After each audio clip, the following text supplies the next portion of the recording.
안녕하세요, 묘한의사입니다. 피부 질환을 치료하다 보면 환자분들이 가장 혼란스러워하는 부분이 음식 관리입니다.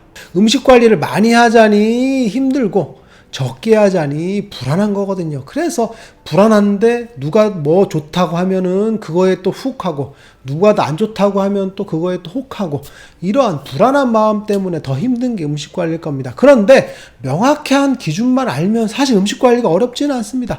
그 기준을 모르기 때문에 혼란스러울 것 같아요.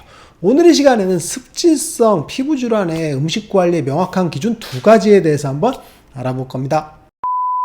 피부염이 생기게 되면 가장 먼저 하는 게 음식 관리죠. 음식을 관리를 잘하면 몸이 정화되는 느낌이 드니까, 몸이 깨끗해지니까 피부염이 나을 거야 라고 생각을 하죠. 그래서 첫 번째는 이제 디톡스 개념이 들어간 거죠. 그죠? 기능의학 같은 데서 얘기하는 그런 부분들이 있고, 그리고 피부염은 독소 때문이라고 하는, 그죠? 독소 이론들이 많이 존재하죠. 이럴 때 디톡스의 개념이 많이 들어갑니다. 그래서 해독의 개념이 들어간 디톡스 음식 관리가 첫 번째로 많이 거론이 되죠.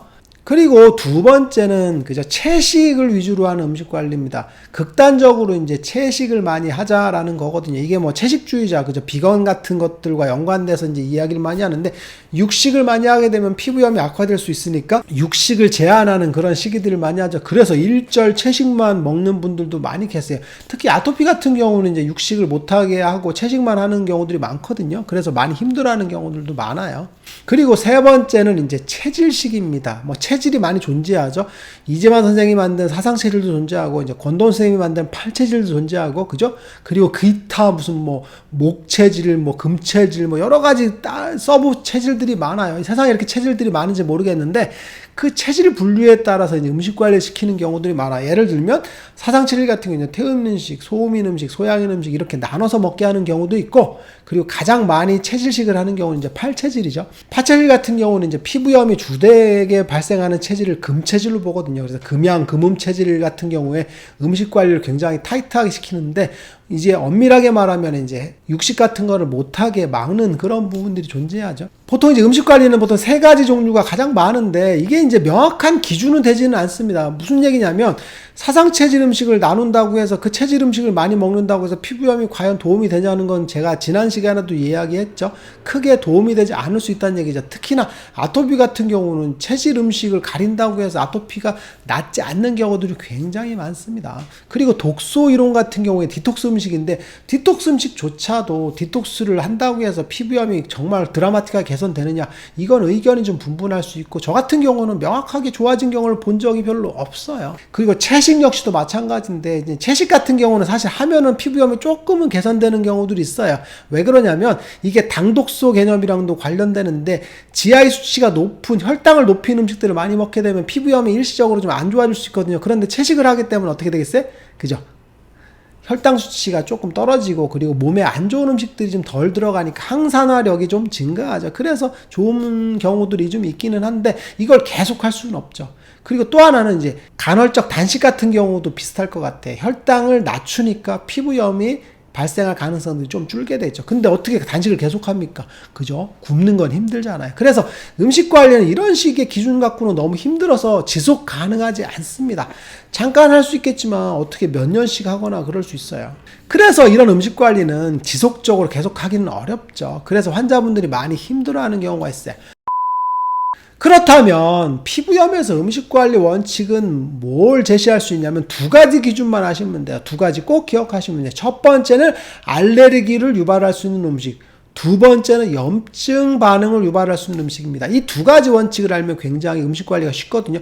첫 번째, 알레르기 반응을 유발할 수 있는 음식입니다. 이건 아토피 피부염이나 두드러기 같은 경우에서 굉장히 특징적으로 나타나는 거거든요. 예를 들면 제가 무슨 음식을 먹었어요. 그러면 몸에 두드러기가 난다고 쳐보세요. 그러면 그 음식에 대해서 두드러기가 발생을 하는 거거든요. 오늘도 환자분 한 분이 오셨는데 미국에서 탄산음료를 먹고서 두드러기가 생겼대요. 그런데 그 이후로 인스턴트 음식이나 탄산음료만 먹으면 두드러기가 2시간 내에 발생한다고 하시더라. 이런 경우들이 특정 음식에 대해서 반응할 수 있는 두드러기거든요. 이게 왜 생기냐면 알레르기 반응이 발생을 하는 거죠. 그래서 이 단백질과 비슷한 음식들이 들어왔을 때는 몸에서 면역계에서 그죠 알레르기 반응을 유발하는 거거든요. 이 대표적인 게 아토피 피부염이죠. 아토피 피부염은 알레르기성 만성 습진이라고 했죠. 그러니까 알레르기 반응이 먼저 염증을 촉발하는 거거든요. 이런 경우에 예를 들면 흰살 생선에 대해서 알레르기가 있고 계란 노른자에 대해서 알레르기가 있다고 쳐보세요. 그러면 흰살 생선과 계란 노른자를 먹게 되면 그죠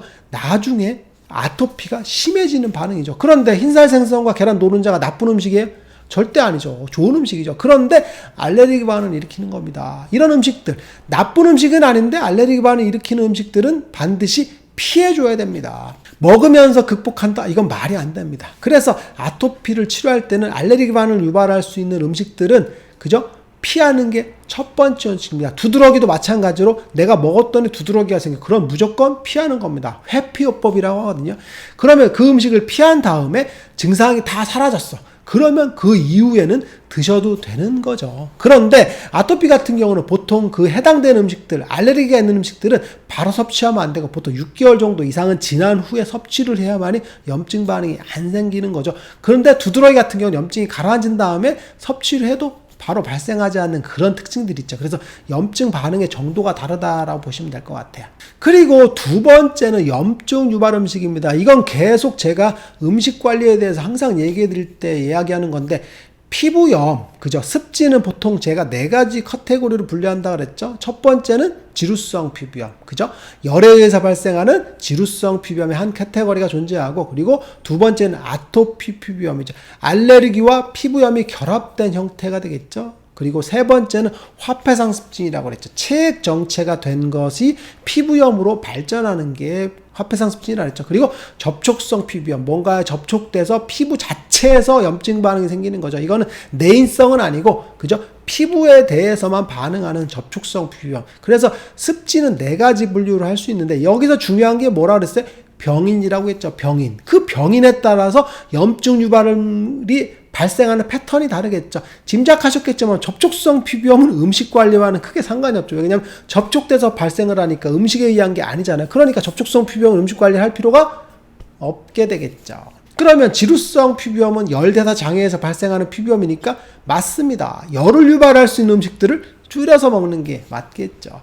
그리고 아토피 피부염은 알레르기 음식 관리 해주면서 그저 피부염에 관련된 염증 유발 음식을 피하는 게 맞겠고요. 그리고 화폐상 습진은 체액 정체에 의해서 피부염이 생겼잖아요. 그러면 체액 정체가 되는 음식 관리를 해줘야 될 거고, 그리고 염증 유발 음식을 관리를 해줘야 되겠죠. 그래서 질환별로 음식 관리가 염증 유발 음식 플러스 그 병인에 따른 음식 관리가 동시에 들어간다라고 보시면 될 것 같아요. 그러면 아토피 피부염은 염증 유발 음식 전체를 관리하는 게 굉장히 중요하다고 보시면 돼요. 짐작하셨겠지만 알레르기 반응을 기본 전제로 깔고 있는데 염증 자체가 발생을 하기 때문에 그죠? 인스턴트, 그죠?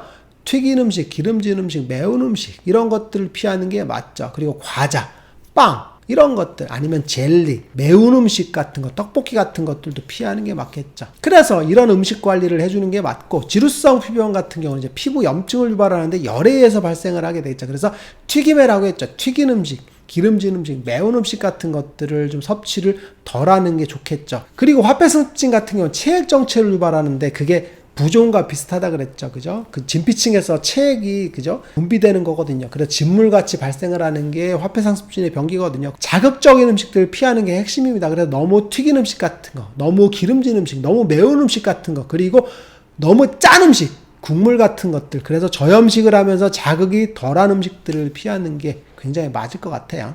그러면 알레르기 음식 관리는 양에 의존할까요? 종류에 의존할까요? 맞습니다. 종류에 의존합니다.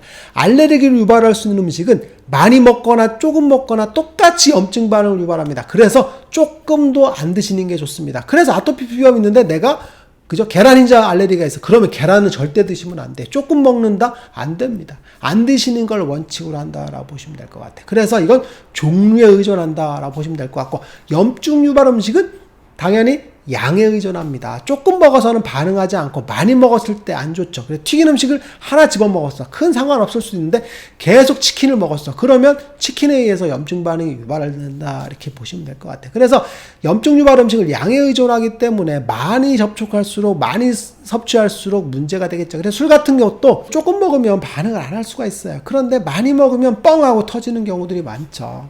그래서 양을 줄이는 게 굉장히 중요한데 조금 먹는 건 상관없기 때문에 조금까지 안 먹으려고 막 너무 막 어렵게 하실 필요는 없다라고 보시면 될 것 같아요. 오늘 이 시간에는 피부염의 두 가지 음식 관리에 대해서 한번 알아봤어요. 알레르기 음식 관리 그리고 염증 유발 음식 관리, 이 두 가지 원칙을 갖고 치료하는 게 중요한데, 피부병의 종류에 따라서 병인이 존재한다 그랬죠. 그 병인을 알고 염증 유발 음식을 오버랩 시키는 게 중요할 것 같아요.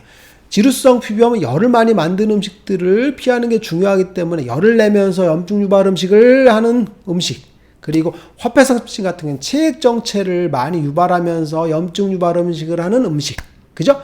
그리고 아토피 피부염 같은 알레르기와 염증 유발 음식 동시에 가려야 되는 그런 문제들이 존재할 것 같아요. 묘한 의사에게 궁금한 것 있으면 댓글 남겨주세요. 영상을 통해서 답변하겠습니다. 빠잉!